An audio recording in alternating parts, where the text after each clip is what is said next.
इकडे जळगाव महापालिकेच्या प्रभाग क्रमांक 12 मधून अभियंता नितेश कापडणे यांनी अपक्ष उमेदवारी दाखल करत निवडणुकीमध्ये रणधुमाळीमध्ये उडी घेतलेली आणि गेल्या अनेक वर्षांपासून भारतीय जनता पक्षासाठी निष्ठेने काम करून उमेदवारी न मिळाल्यामुळे नाराजी व्यक्त करत त्यांनी थेट अपक्ष उमेदवारी अर्ज दाखल केलेला आहे। या प्रभागात राष्ट्रीय पातळीवरील तीनही पक्षांचे उमेदवार मैदानात असले तरी सुद्धा जनता सुशिक्षित, प्रामाणिक आणि विकासाभिमुख उमेदवारालाच पसंती देईल असा मला ठाम विश्वास आहे, असं त्यांनी सांगितलं आहे।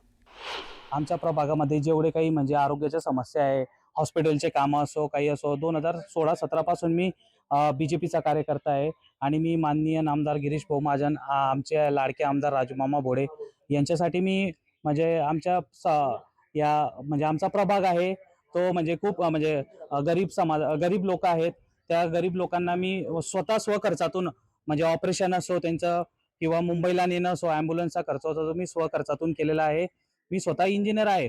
तर आपल्या समाजात आपल्या प्रभागामध्ये जे काही म्हणजे दुर्बल घटक आहेत किंवा समाजातले लोक आहेत त्यांची परिस्थिती म्हणजे हालाकीची आहे।